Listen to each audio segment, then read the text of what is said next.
जोर जुल्म के टक्कर में संघर्ष हमारा नारा है। और जोर जुल्म के टक्कर में संघर्ष हमारा नारा है। अरे अभी तो ये लड़ाई है, आगे और लड़ाई है। अभी तो ये लड़ाई है, आगे और लड़ाई है। शिक्षक एकता जिंदाबाद, जिंदाबाद जिंदाबाद। शिक्षक एकता जिंदाबाद, जिंदाबाद जिंदाबाद। क्या मामला है? यह प्रोटेस्ट विगत कई दिनों से चल रहा है टेट की अनिवार्यता को लागू करने को लेके, और इसमें सारे संगठनों को लेके लोग एक साथ आके प्रतिदिन आ रहे हैं और प्रतिदिन अपना ज्ञापन जिलाधिकारी महोदय के माध्यम से प्रधानमंत्री महोदय को और मुख्यमंत्री महोदय को और शिक्षा मंत्री महोदय को भेजा जा रहा है। क्या मामला है? मामला यह है कि 2011 से पहले जो नियुक्तियां हुई थी उस पर आरटीई के तहत जो नियम बनाया गया उसमें संशोधन करके पूरा ऐसा कर दिया गया कि 2011 से पहले के लोग भी उसके लिए एग्जाम दें, और उसी के विरोध में जो चूँकि विरोध हो रहा है, उस समय 2017 में इसको साइलेंट रखा गया था, किसी को पता नहीं था। अब जब सुप्रीम कोर्ट में मामला आया है और सुप्रीम कोर्ट ने मोहलत दी है 2 साल की, 1 साल की और 5 साल और ऐसे करके, तो उसके लिए लोग मुखर हुए हैं, सड़कों पे आए हैं और योजनाबद्ध तरीके से अपने सत्याग्रह की बात कर रहे हैं। मेरा नाम नित्य प्रकाश यादव, मैं उत्तर प्रदेशी प्राथमिक शिक्षक संघ का जिलाध्यक्ष हूँ। टेट के विरोध में हम लोग प्रदर्शन करने के लिए यहाँ इकट्ठा हुए हैं। इस ज्ञापन कार्यक्रम को जो है हम लोग प्रधानमंत्री को और केंद्रीय शिक्षा मंत्री को ज्ञापन हम लोग देंगे कि इसमें सुधार किया जाए, नियमों में सुधार किया जाए, और 2010 से पहले के जो अध्यापक नियुक्त हैं उनको टेट से मुक्त किया जाए। मांगे हैं आप लोग? बस हम लोगों की 2 सूत्री मांगे हैं, एक ओपीएस लागू करना और ये टेट समाप्त।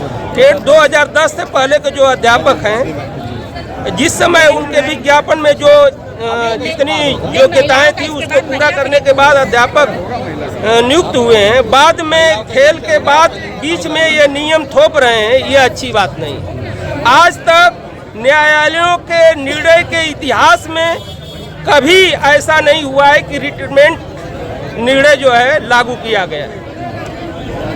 लेकिन क्या लगता है कि सरकार आपकी मांगे मान जाएगी? बिल्कुल मानेगी। हम लोगों की जायज मांगे हैं।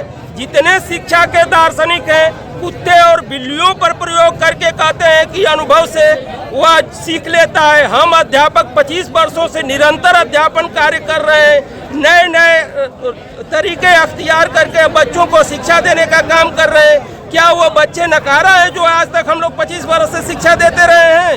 अगर वह बात सही है और जितने शिक्षा विश्व में जितने शिक्षा दार्शनिकों को पढ़ाया जाता है उनकी बातें अगर जो सच है तो हम लोगों की बात निश्चित मानी जाएगी, और इसको हम लोग अपना सत्याग्रह के तरीके से निरंतर, जब तक हम लोगों की मांगे नहीं मान ली जाएंगी, हम लोग निरंतर इसी तरह से सत्याग्रह करते रहेंगे। सरकार की क्या ऐसी मजबूरी आ गई कि ये लागू करना पड़ गया आप लोगों को? अब क्या मजबूरी आ गई, हमको तो ये लग रहा है कि जो जज महोदय लोग रहे हैं उनको सही, सुप्रीम कोर्ट के जो जज महोदय लोग रहे हैं, सही बात जो है उनको उनके सामने नहीं रखी गई।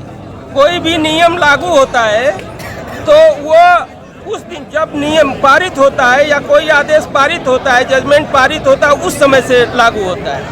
और ये समझ में नहीं आ रहा है कि क्यों इतना बात से लागू हो रहा है, समझ में नहीं आ रहा है। कॉलेजियम सिस्टम से जाते हैं, उनको जानकारी नहीं करने की बजाय शिक्षकों को भी कम किया जा रहा है। जैसे स्कूलों को कम किया गया, मर्ज किया गया, ऐसा नहीं है कि शिक्षकों को भी कम किया जा रहा है। कुछ तो साजिश लग रही है, साजिश पूरी है, किसी ने किसी तरह से हटाया जाए उनको।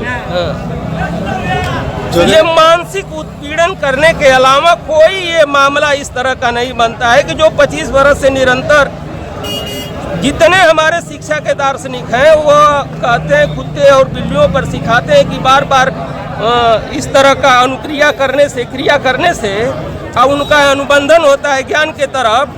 अब उसी तरह से बच्चों को हम लोग निरंतर, ये जितने हम लोगों के अधिकारी हैं कहते हैं कि जब शिक्षा के दार्शनिकों ने ये सिद्ध कर दिया है कि पशुओं, कुत्तों और बिल्लियों पर निरंतर प्रयास करके सीखा जा सकता है, तो बच्चे क्यों नहीं सीख सकते हैं? कितने शिक्षक प्रभावित हो गए इससे?